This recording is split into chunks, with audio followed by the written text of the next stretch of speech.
Present tense কত প্রকার? 4 প্রকার না? এই 4টা প্রকার ডিটেইলে জানবো, একদম স্ট্রাকচার সহ, ব্যবহার সহ, কোনটা কখন ব্যবহার করব আমরা। কেমন? তুমি খুব ভালোভাবে এই 4টা প্রকার ভালোভাবে শোনো। লাগলে তুমি আজকে মানে এই যে 3টার যেই আলাদা আলাদা সেগমেন্ট আছে আজকে দরকার নেই, তুমি জাস্ট এতটুকু লাগলে আলাদা করে শিখো, নোট করো। ওকে, সো প্রথমটা হচ্ছে প্রেজেন্ট ইনডেফিনিট টেন্স, যেটাকে আমরা আরেকটা নামে দেখবো। সেটা কি বলেছিলাম? Simple present tense. হ্যাঁ, সিম্পল প্রেজেন্ট টেন্স। আচ্ছা, এই প্রেজেন্ট ইনডেফিনিট টেন্স জিনিসটা কি, কখন এটা ব্যবহার হয়? যখন একটা বাক্য দ্বারা চিরন্তন সত্য বা ইংরেজিতে যেটাকে আমরা বলি ইউনিভার্সাল ট্রুথ বোঝানো হয়। মানে হচ্ছে সূর্য পূর্ব দিকে উঠে পশ্চিম দিকে অস্ত যায়, চিরন্তন সত্য বা ইউনিভার্সাল ট্রুথ। দৈনন্দিনের অভ্যাস, এটা সবচেয়ে বেশি লাগে, এটাও লাগে, এটা সবচেয়ে বেশি লাগে। মনে করো আমি প্রতিদিন সকালে ঘুম থেকে উঠে দাঁত ব্রাশ করি, এটা আমার দৈনন্দিনের অভ্যাস, নিত্য নৈমিত্তিক কাজ। এখানে প্রেজেন্ট ইনডেফিনিট টেন্স ব্যবহার হবে। সে রেগুলার স্কুলে বা কলেজে যায়, প্রেজেন্ট ইনডেফিনিট টেন্স, এটা দৈনন্দিনের একটা অভ্যাস। আমি চিঠি লিখি, অতীতের কথা বলতেছি না, ভবিষ্যতের কথা বলতেছি না, এটা আমার রেগুলার একটা হ্যাবিট যে আমি চিঠি লিখি আমার বাবাকে, মাকে, ভাইকে, বোনকে। এটাও প্রেজেন্ট ইনডেফিনিট টেন্স, কারণ এটা আমার একটা অভ্যাস বা দৈনন্দিনের কাজ। তারপর বৈজ্ঞানিক সত্য, আমরা বলি না যে 0 ডিগ্রিতে পানি হিট করলে কিছু একটা হয়, বয়েল করলে, রাইট? ওরকম বৈজ্ঞানিক কোন একটা সত্য, সেটাও প্রেজেন্ট ইনডেফিনিট টেন্স হবে। ঐতিহাসিক বাস্তবতা, এটা খুব একটা লাগে না। সো এই 3টা আমরা একটু ভালোভাবে মনে রাখবো। চিরন্তন সত্য, দৈনন্দিনের কাজ, বৈজ্ঞানিক সত্যর ক্ষেত্রে প্রেজেন্ট ইনডেফিনিট টেন্স হয়। এখন প্রশ্ন হবে, ভাইয়া এই প্রেজেন্ট ইনডেফিনিট টেন্সটা দেখতে কেমন, এটার চেহারাটা কি, বা আমি কিভাবে একটা প্রেজেন্ট ইনডেফিনিট টেন্স বানাইতে পারি? সহজ কথায় প্রেজেন্ট ইনডেফিনিট টেন্সের স্ট্রাকচারটা কি? এই যে স্ট্রাকচার, শুরুতেই তোমাকে একটা সাবজেক্ট দিতে হবে। সাবজেক্ট মানে হচ্ছে কর্তা, যে কাজটা করবে। ঠিক আছে, যেমন আমি ভাত খাই, ভাত খাওয়ার কাজটা কে করে? আমি হচ্ছে কর্তা, বা ইংরেজিতে যেটাকে সাবজেক্ট বলা হয়। আচ্ছা, সাবজেক্ট দিলাম, ম্যান্ডেটরি দিলাম। তারপর ভার্বের প্রেজেন্ট ফর্ম দিতে হবে। মানে কি? আচ্ছা, ভার্বের অনেকগুলো রূপ হইতে পারে, তার মধ্যে আমরা যেটাকে V1 বলি সেটা হচ্ছে ভার্বের প্রেজেন্ট ফর্ম। যেমন গো, এটা হচ্ছে ভার্বের বেস ফর্ম, এটার সাথে ইএস যুক্ত হলো, প্রেজেন্ট ফর্ম। V2, এটা হচ্ছে ভার্বের পাস্ট ফর্ম, এটাকে আমরা বলি যেমন ওয়েন্ট। V3, যেটাকে আমরা পাস্ট পার্টিসিপল বলি, সংক্ষেপে V3, গন, গো, ওয়েন্ট, গন, ইট, এট, ইটেড। হ্যাঁ, সো ভার্বের প্রেজেন্ট ফর্ম দিতে হবে। সো আমি শুরুতে সাবজেক্ট হিসেবে দিলাম যে আই, তারপর ভার্বের প্রেজেন্ট ফর্মটা দিলাম যে রাইট। দেখো, রাইট, রোট, রিটেন, প্রেজেন্টটা কি? রাইট, আমি লিখি। তারপর অন্যান্য সব, মানে বাক্যটাকে অর্থবহ করার জন্য, বাক্যটাকে পরিপূর্ণ করার জন্য এক্সটেনশন মানে হচ্ছে অতিরিক্ত, অন্য অতিরিক্ত যে কোনো শব্দ বা একাধিক শব্দ দিতে পারো, এটা কোনো আপত্তি নেই। তো আমি লিখলাম যে আমি লিখি কি, আ লেটার, আ স্টোরি, আ বুক, যে কোনো অর্থবহ করার জন্য বাক্যটাকে তুমি যা খুশি দাও, বাট তোমার এতটুকু ঠিক রাখতে হবে, সাবজেক্ট এবং ভার্বের প্রেজেন্ট ফর্ম। ঠিক আছে, আই রাইট, আমি লিখি। এইখানে একটা মজার ব্যাপার আছে, যেটা থেকে তোমার রাইট ফর্ম অফ ভার্বে প্রশ্ন আসে। সাবজেক্টটা যদি থার্ড পারসন সিঙ্গুলার হয়, এখন প্রশ্ন আসবে, ভাই থার্ড পারসন সিঙ্গুলার মানে কি? আমরা ছোটবেলা থেকে একটা ছন্দ পড়েছি, আমি তুমি ছাড়া ভবে আছে যারা, থার্ড পারসন তারা। আমি, আমরা, আমাকে, আমাদেরকে, অর্থাৎ আমি রিলেটেড সব কিছু ফার্স্ট পারসন। কি পারসন? First person. তুমি, তোমরা, তোমাকে, তোমাদেরকে, তুমি রিলেটেড যা আছে সেগুলো সেকেন্ড পারসন। বাকি দুনিয়ার সব থার্ড পারসন।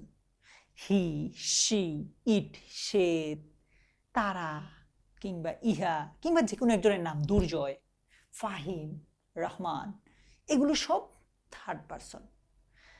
সো থার্ড বলতেছে যে সাবজেক্টটা যদি ভাই থার্ড পারসন সিঙ্গুলার নাম্বার হয়, প্লুরাল না কিন্তু, সিঙ্গুলার মানে একজন আর প্লুরাল মানে হচ্ছে একের অধিক। সো সাবজেক্টটা যদি থার্ড পারসন সিঙ্গুলার হয়, যেমন হি, শি, ইট বা কোন একজনের নাম, তাহলে এই যে ভার্বটা আছে, এই ভার্বের শেষে এস বা ইএস যুক্ত করতে হবে। যেমন ধরো হি, দেখো এটা আমিও না তুমিও না, দ্যাট মিনস থার্ড পারসন। হি বলতে বোঝায় সে, তার মানে singular. Subject third person singular হওয়ার কারণে এই যে ভার্বটা আছে, এটা শেষে কি দিলাম আমরা? এস যুক্ত করে দিলাম। সো প্রেজেন্ট ইনডেফিনিট টেন্সে সাবজেক্টটা থার্ড পারসন সিঙ্গুলার হলে ভার্বের শেষে কি দিবা তুমি? এস যুক্ত করবা। এটা খুব ভালোভাবে মাথায় রেখো, এটা থেকে তোমার বিভিন্ন জায়গায় প্রশ্ন আসবে। এইচএসসি বলো, এডমিশন টেস্ট বলো, এসএসসি বলো, রাইট ফর্ম অফ ভার্ব বলো, যে কোনো জায়গায় এখান থেকে প্রশ্ন আসবে। একইভাবে আমি যদি এখান থেকে আরেকটা এক্সাম্পল দিই, যেমন ধরো দুর্জয়।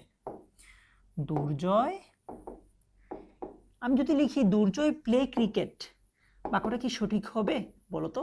না, কারণ দুর্জয় তো একজনের নাম, থার্ড পারসন সিঙ্গুলার, এই জন্য ভার্বের শেষে এস দিতে হবে। দুর্জয় প্লেইজ ক্রিকেট। কেমন? ওকে, সো এগুলো গেল প্রেজেন্ট ইনডেফিনিটের বেসিক জিনিস। তুমি সবচেয়ে বেশি মনে রাখবা এই জিনিসটা, সাবজেক্ট ভার্বের প্রেজেন্ট ফর্ম, বা সংক্ষেপে যদি আমি বলি V1, সাবজেক্টের পরে V1। এবার আসো, একটা বাক্যে বিশেষ কিছু শব্দ থাকলে বাক্যটা নর্মালি প্রেজেন্ট ইনডেফিনিট টেন্স হয়, তবে ক্ষেত্র বিশেষ অন্য টেন্সও হইতে পারে, বাট বেশিরভাগ সময় প্রেজেন্ট ইনডেফিনিট টেন্স হয়। এটা মেমোরিটা মনে রাখার একটা হ্যাক যদি আমি তোমাকে দেখাই, সেটা হচ্ছে ফোর গার্ডেন্স। মনে রাখার জন্য বললাম ফোর গার্ডেন্স, আমি ডিটেইলে বলছি, আরো বিস্তারিত বলছি।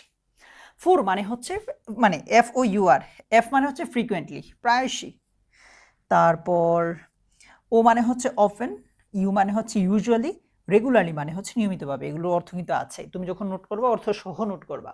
গার্ডেন্সের জি মানে হচ্ছে জেনারেলি, এ মানে হচ্ছে অলওয়েজ, আর for rarely, daily, everyday, normally, sometimes, এগুলো সব অর্থ আছে। সো কি বলছে যে বাক্যে যদি এই অ্যাডভার্ব বা টাইম মার্কার্সগুলো থাকে, অর্থাৎ সহজ ভাষায় বাক্যে যদি এই ফোর গার্ডেন্সের কোনো একটা থাকে, মানে এগুলোর কোনো একটা থাকে, তাহলে সাধারণত প্রেজেন্ট ইনডেফিনিট টেন্স হয়, তবে ব্যতিক্রমও হইতে পারে, but normally present indefinite tense হয়। মনে থাকবে ফোর গার্ডেন্স। কি? Four gardens. আচ্ছা, সো যেমন দেখো একটা বাক্য, water freezes at 0 degree Celsius, এটা একটা বৈজ্ঞানিক সত্য। সো আমরা বলেছিলাম না যে বৈজ্ঞানিক সত্যের ক্ষেত্রে বাক্যটা কোন টেন্স হয়? প্রেজেন্ট ইনডেফিনিট টেন্সে। সো সাবজেক্ট ওয়াটার, ভার্বের প্রেজেন্ট ফর্ম মানে V1, subject water third person singular হওয়ার কারণে ভার্বের শেষে আমরা এস যুক্ত করেছি। Water freezes at 0 degree Celsius. আচ্ছা, তারপর I wake up early every morning, আমি জাগি, ওয়েক আপ মানে কি? জাগা, আর্লি সকাল সকাল আর কি, এভরি মর্নিং প্রতিদিন সকালে। এটা একটা আমার অভ্যাস যে প্রতিদিন সকালে জেগে যাওয়া, এটা আমার একটা অভ্যাস। তো অভ্যাসগত কাজ কি হবে? Present indefinite tense. So present indefinite টেন্সের সাবজেক্টের পরে ভার্বের প্রেজেন্ট ফর্ম, এটা শেষে এস বাই এস দেয় না কেন? কারণ এখানে তো থার্ড পারসন সিঙ্গুলার না, এটা ফার্স্ট পারসন। ঠিক আছে, সো আশা করি আমি তোমাকে প্রেজেন্ট ইনডেফিনিট টেন্সটা মোটামুটি বুঝাতে পেরেছি। ক্লিয়ার? সো প্রেজেন্ট ইনডেফিনিট এই জিনিসটা একটু মাথায় রেখো। হ্যাঁ, আচ্ছা, এবার আসো আমরা প্রেজেন্ট টেন্সের 2 নাম্বার উল্টাতে যাই, বা 2 নাম্বার টাইপে যাই, সেটা হচ্ছে present continuous tense.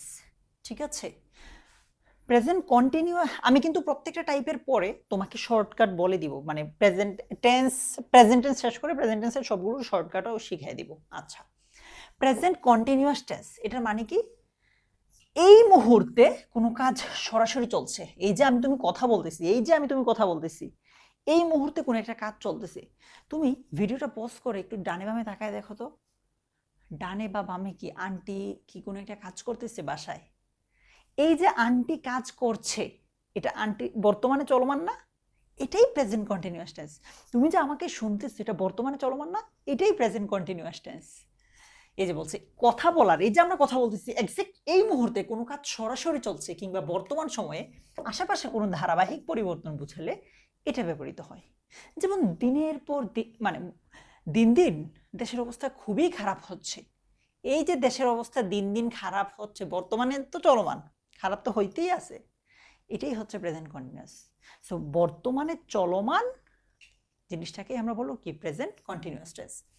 So present কন্টিনিউয়াসের স্ট্রাকচার কি? একটা জিনিস মনে রাখবা, প্রেজেন্ট কন্টিনিউয়াস বলি, প্রেজেন্ট পারফেক্ট কন্টিনিউয়াস বলি, পাস্ট কন্টিনিউয়াস বলি, পাস্ট পারফেক্ট কন্টিনিউয়াস বলি, অর্থাৎ কন্টিনিউয়াস নামটা থাকলেই ভার্ব প্লাস আইএনজি আসবে, মানে ভার্বের শেষে আইএনজি যুক্ত হবে। কন্টিনিউয়াস নামটা আছে মানেই ভার্বের সাথে আইএনজি, এর আগে অক্সিলারি ভার্ব হবে।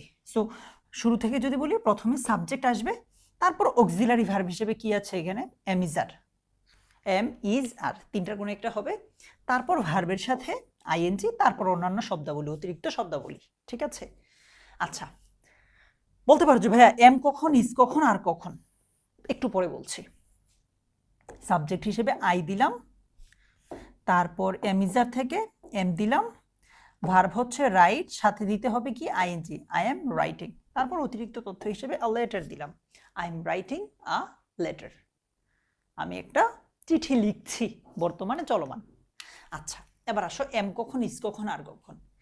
এম হয় শুধুমাত্র আই এর সাথেই, এম হয় শুধুমাত্র আই এর সাথেই, হ্যাঁ। আচ্ছা, আর ইজ হয় কখন, ইজ হয় কখন এটা একটু পরে বলছি, তার আগে বলি আর হয় কখন। ইউর সাথে আর হয়, দের সাথে আর হয়, উই এর সাথে আর হয়, ইউ, দে, উই এগুলোর সাথে আর হয়, আর বাকি সবের সাথে ইজ। ঠিক আছে, সো আই এর সাথে হয় এম, ইউ, দে, তারপর উই এগুলোর সাথে হয় আর বাকি সব কিছুর সাথে নরমালি ইজ হয়। কেমন? ওকে, সো প্রেজেন্ট কন্টিনিউয়াস টেন্সের মোটামুটি স্ট্রাকচারটা বুঝলাম। সাবজেক্টের পরে এম ইজ আর, কন্টিনিউয়াস মানেই ভার্ব প্লাস আইএনজি, এতটুকু মনে রাখলেই হবে। এবার আসো প্রেজেন্ট ইনডেফিনিট টেন্সে ফোর গার্ডেন্স থাকলে, মানে ফোর গার্ডেন্স থাকলে নরমালি বাক্যটা প্রেজেন্ট ইনডেফিনিট টেন্স হয়। এবার আসো বাক্যে যদি এই শব্দগুলো থাকে, নাও, at present, at this moment, still, day by day, currently, tonight, এগুলো থাকলে নরমালি বাক্যটা প্রেজেন্ট কন্টিনিউয়াস টেন্সে হবে। ঠিক আছে, নাও, at present, at this moment, still, day by day, currently, tonight, এগুলো থাকলে নরমালি, আর টোনাইট শব্দটা অবশ্যই একটু ব্যতিক্রম, এটাকে বাদ দিতে পারি, বাকিগুলো থাকলে নরমালি বাক্যটা প্রেজেন্ট কন্টিনিউয়াস টেন্স হয়। আচ্ছা, যেমন at this moment মানে কি এই মুহূর্তে, I am reviewing the documents, আমি ডকুমেন্টগুলো রিভিউ করছি বর্তমানে, একদম এই মুহূর্তে। তো বর্তমানে চলমান মানে কি প্রেজেন্ট কন্টিনিউয়াস। প্রেজেন্ট কন্টিনিউয়াসের স্ট্রাকচার কি, সাবজেক্টের পরে এম ইজ আর, তারপর ভার্বের সাথে আইএনজি। ক্লিয়ার? ওকে, সো প্রেজেন্ট কন্টিনিউয়াস টেন্স আমরা জানলাম। এবার আসো আমাদের 3 নম্বর টেন্সটাতে, প্রেজেন্টের প্রেজেন্ট পারফেক্ট টেন্স। এই প্রেজেন্ট পারফেক্ট টেন্স সম্পর্কে আমরা যদি এখন দেখি, যে কোনো একটা কাজ এইমাত্র বা অল্প কিছুক্ষণ আগে শেষ হয়েছে, তার প্রভাব বা ফলাফল এখনো বিদ্যমান রয়েছে। একটা কাজ ধরো কিছুক্ষণ আগে বা এই অল্প কিছুক্ষণ আগে শেষ হয়েছে, যেমন আমি মাত্র ভাত খেয়ে এসেছি, বর্তমানেও চলমান না, বাট কিছুক্ষণ আগে মাত্র ভাত খেয়ে এসেছি ভাইয়া, এইটাই হচ্ছে প্রেজেন্ট পারফেক্ট টেন্স। এই প্রেজেন্ট পারফেক্ট টেন্সের স্ট্রাকচার কি? আচ্ছা বলি, পারফেক্ট টেন্স বললেই ভার্বের 3 নাম্বার ফর্ম হবে, যেটাকে আমরা বলি পাস্ট পার্টিসিপল। ঠিক আছে, পারফেক্ট টেন্স বললেই তুমি কি করবা, ভার্বের 3 নাম্বার ফর্ম। কন্টিনিউয়াস টেন্স বললেই ভার্বের আইএনজি ফর্ম। সো পারফেক্ট টেন্সের স্ট্রাকচার কি, প্রথমে দিবা সাবজেক্ট, তারপর হ্যাভ অথবা হ্যাজ, তারপর ভার্বের 3 নাম্বার ফর্মটা। ঠিক আছে, তারপর অতিরিক্ত শব্দ থাকলে দিবা, না থাকলে দরকার নেই। যেমন আই সাবজেক্ট হিসেবে, হ্যাভ অথবা হ্যাজ থেকে দিলাম হ্যাভ, ভার্বের 3 number form write, wrote, written. 3 number ফর্মে কি আছে, written a letter, I have written a letter, আমি একটা চিঠি লিখেছি। কোন tense? Present perfect tense. So ওই যে ফোর গার্ডেন্স, তারপর নাও, এট দিস মোমেন্ট, এগুলোর মতো প্রেজেন্ট পারফেক্টেরও বিশেষ কিছু শব্দ বা ফ্রেজ আছে, যেগুলো দেখলে নর্মালি বাক্যটা তুমি প্রেজেন্ট পারফেক্ট টেন্স বলতে পারো। সেগুলো কি? Just, just now, already, yet, recently, lately, so far, up to নাও।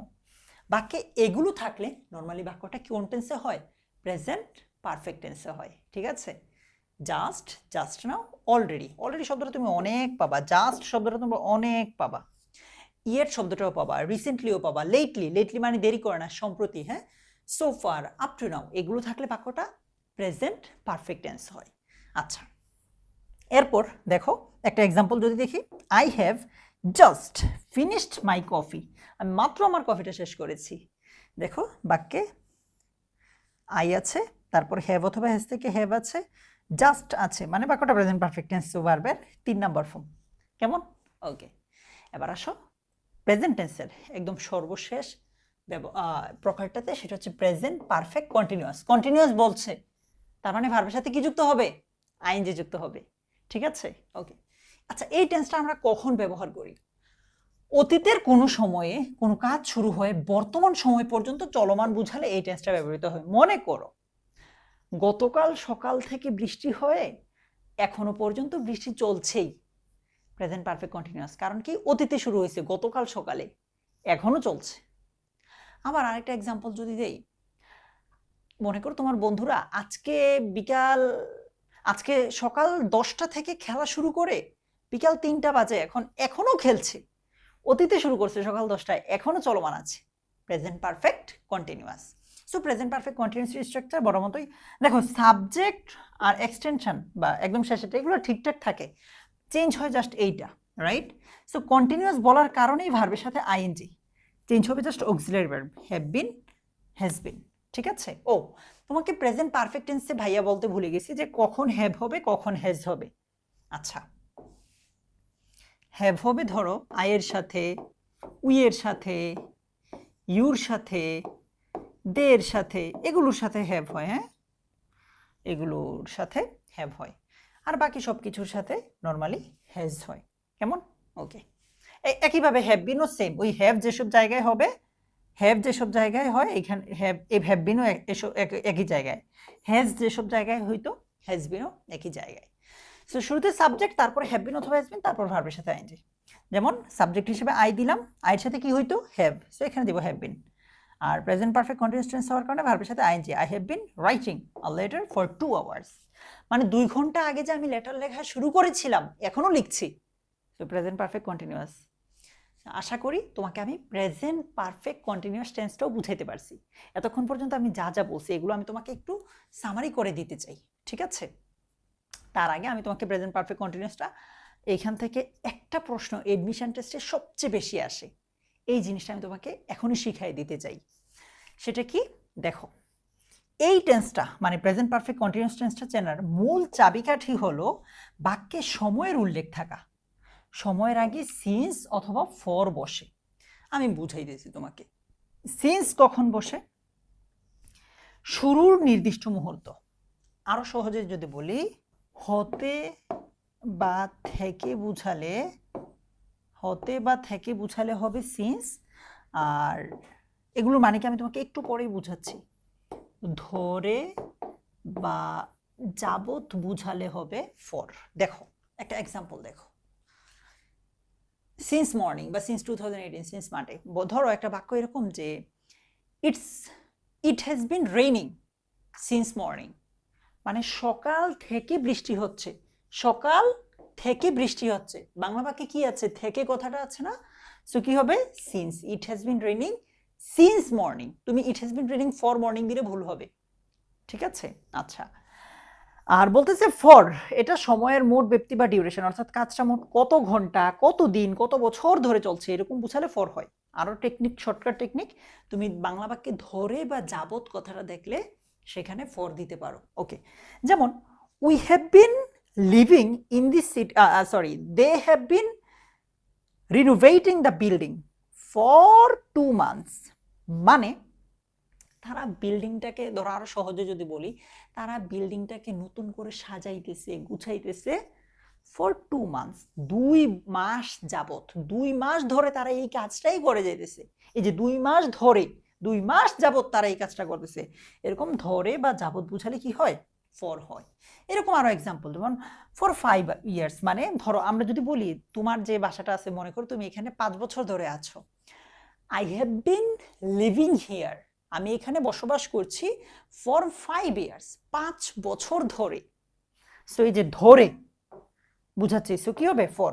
আমি যদি বলতাম এখানে আমি 5 বছর থেকে বসবাস করছি, এটা তো হবে না। যদিও হয় 5 বছর বলতে 5 বছর বয়স বুঝাইলে তখন আবার সিন্স হবে।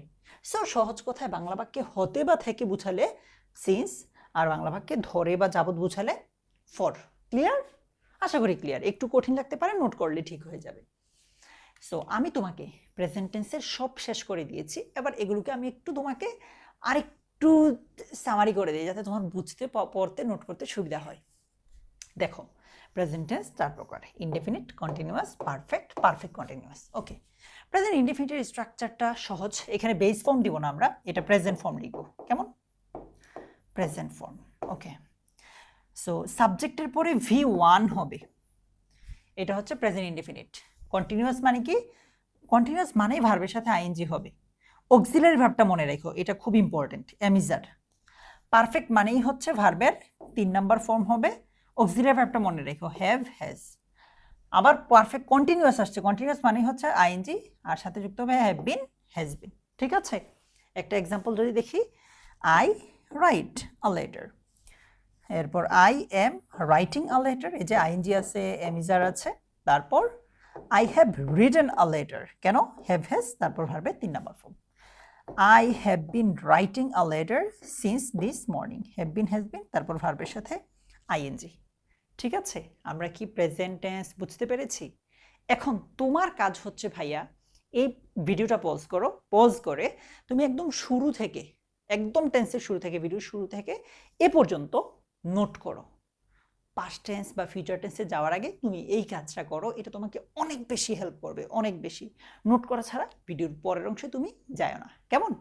সো নোট করা হয়ে গেলে কমেন্ট বক্সে লিখো ডান।